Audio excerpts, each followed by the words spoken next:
Edward Chiwanuka Sekandi ngera ye mumyuka w'omukulembeze w'eggwanga asakidde abantu bano ambulance bw'atyo n'ategeeza nti abantu tebakyaddamu kukaabira eyo mu byalo nga tebalina ntambula ebajjayo. Ekituleese wano kwe kulaba nti obulamu bw'abantu baffe bonna, baana bato, bakulu, baki kubeera bulungi. Era bwabeerawo obwetaavu abantu bakaabira byalo eri olw'okuba tebasobola ate kugenda kujjanjabibwa kifo ekituufu. Sekandi nga ye mubaka wa Bukoto Central musangibwa eddwaliro lino era nga yeesimbyewo ku kifo ky'ekimu asabye abaddukanya eddwaliro okukwata emmotoka eno n'obwegendereza. Kwate bulungi kisobole okukola omulimu gwe tukireetedde, abantu baffe bajjanjabwe bulungi, abali ewala basobole okuleetebwa wano bwe bityo ekifo kyaffe kitakiwa.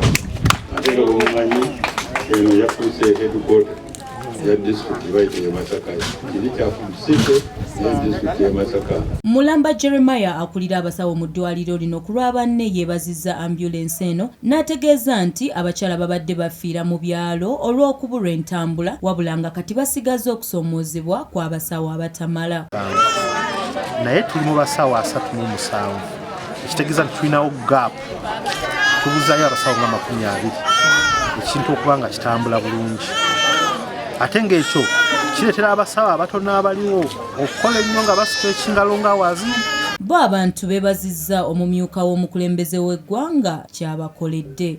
Egenda tuyamba olw'ensonga nti mulimu abantu abadde wansi eyo nga amakubo mabi, naye kati ambulance ejja kubeesobola okubajjayo omuntu nga mu buufu bwe bumu abamagye okuva mu nkambi y'amagye e Kasijjagira nga bakuza olunaku lwabwe amagye lwe gaatondebwawo olwa Terehesita olukuzibwa nga mukaga ogwokubiri buli mwaka bakyagenda mu maaso n'okukola ebintu ebibagatta ku muntu wa bulijjo. Era nga bano bakulembeddwamu Brigadier Rashande Emmanuel, Chief of Civil Military Operation.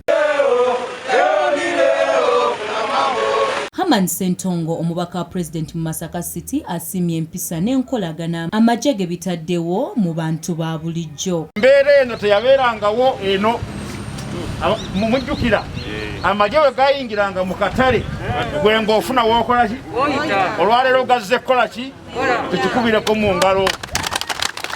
Pulezidenti wa Uganda Commander in Chief w'amagye mumumpeere engalo. It's the founding day of our army, the day that we started a struggle to liberate the people. And we gave back, as a culture of UPDF, we gave back that week back to the people, to work with them, protect them in all forms of defense. Bano mu bitundu gye batutte obuweereza bwabwe abantu basiimye bwongerwa. bannamagye mwebale nnyo bye mutukoledde, tweyanza nnyo, tweyanze temujjangu okwo. Tusiimye nnyo kye batukoledde kubanga tubadde bakyafu nnyo wano wonna okuva mpaka eri akatale. Maria Dana Namiro, Franka Bwekumbule, ku lwa STV Select ey'enjawulo.